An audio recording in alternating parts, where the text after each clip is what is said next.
down the road. So, I do planning and community outreach, and I work now on all 3 campuses, although I'm still more at Mount Holyoke and a little bit at Hampshire and a little bit less at Smith, as I'm kind of learning how to kind of connect with folks in the system at Smith, because that's a new part of my job. So here at Mount Holyoke, I work with the Public Safety Advisory Committee, which, as you know, is a committee of SGA, and we have a pretty robust group this year. We got some new members, and so there's some new folks on the committee that I'm just kind of getting to know, and I'm glad to meet and work with. That group includes some of the folks from the network, and so we were very involved so far this year in doing the kind of outreach around sort of alcohol safety issues for Las Vegas Night.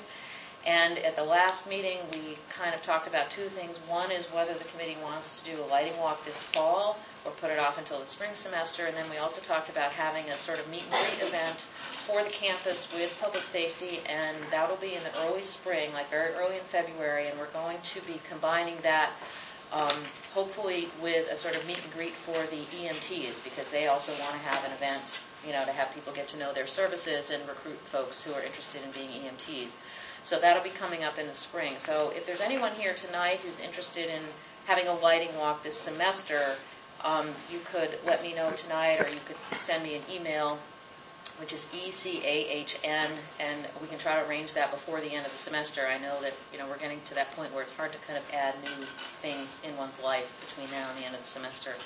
But it is a good time to do it because it's now dark earlier, and we usually meet around 6 or 6:30, and whoever's interested from the Public Safety Advisory Committee, and we do some publicity, and whoever's interested in the issue, and we just walk around to the areas of campus that students have a concern about or have an interest in, and it can be from pointing out light bulbs that are burned out, which sometimes that's how we find out about them, is because students say, hey, there's something like at the back of my residence hall, it's dark there, or last time we found that there was a blue light that had sort of been mothballed and taken out of service and was that way for months, and nobody had sort of followed through, so that was a great piece of information to get.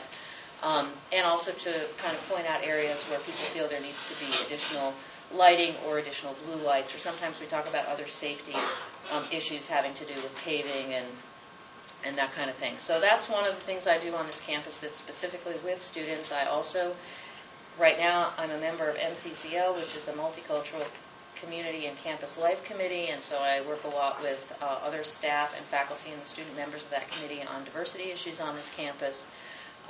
And kind of other projects as they come up. A variety of students are always in contact with me wanting resources for papers they're working on or wanting to interview me about something about public safety. So there's a variety of ways that I'm available to students on this campus.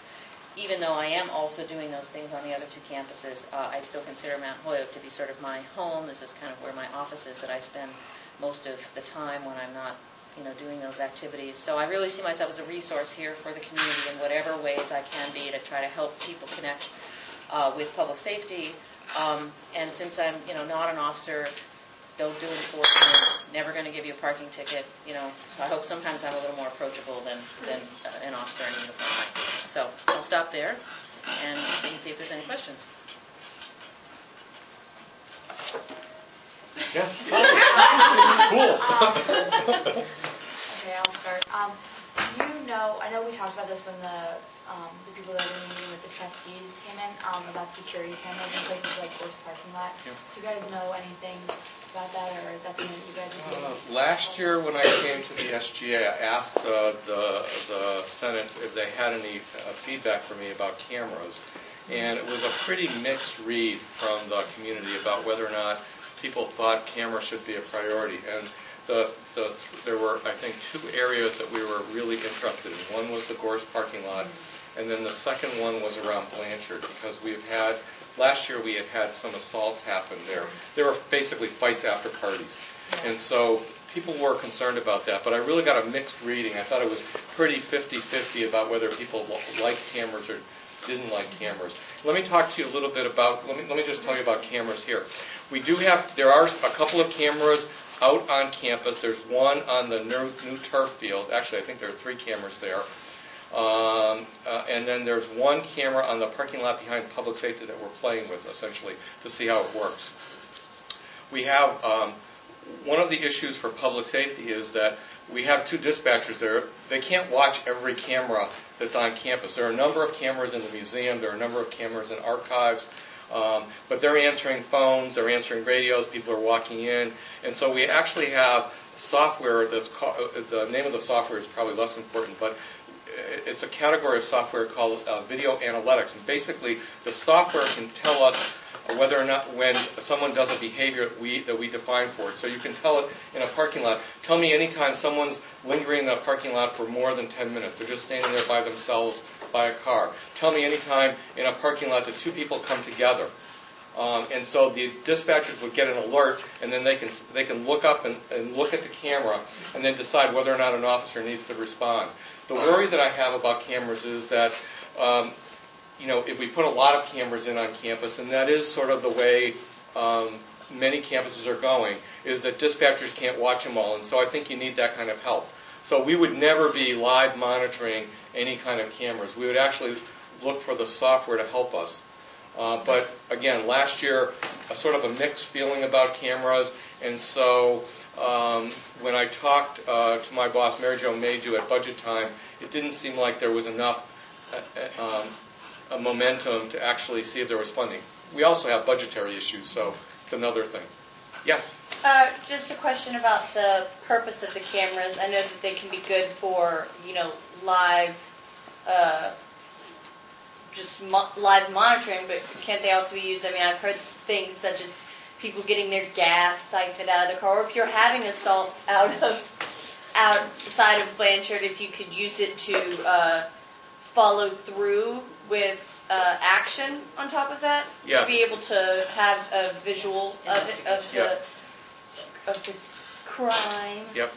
Yeah, cameras, a lot of places just record and they don't do anything live. Right. And then they use the camera, the video, to go back and say, okay, there was a car, it's gray, it's blue, it's green, whatever. Right. And that's sort of the vehicle we're looking for. That's somebody's getting out of the car and they're breaking into cars or whatever it might be, or in the aftermath of a fight after an right. event.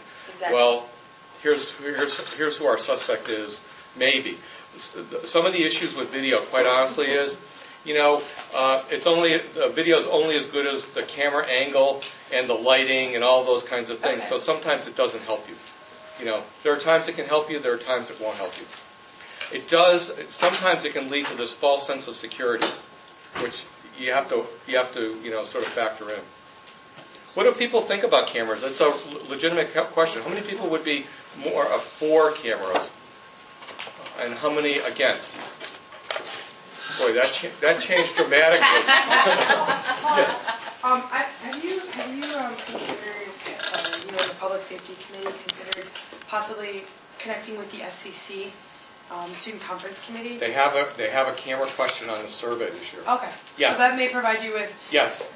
Really meaningful feedback about. Yeah, that's a great point. But they do have a question about cameras on the survey, so you're exactly right on. But this is a great opportunity for me to ask student leaders what you think. So, yeah. How about other questions? All right.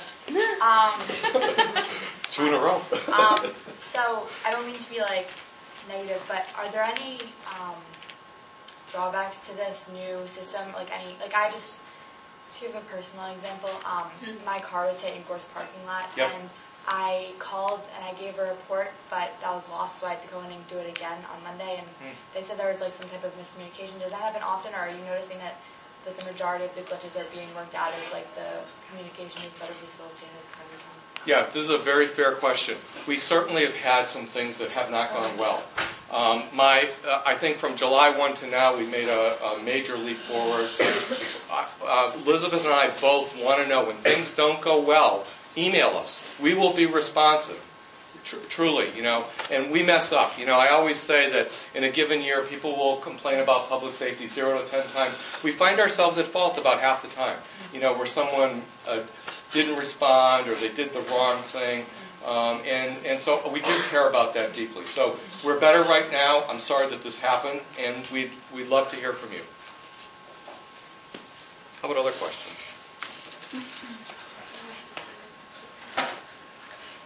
Yes? This problem might be specific to Porter. I think Okay. we're the only res hall that has basement rooms that are facing Blanchard.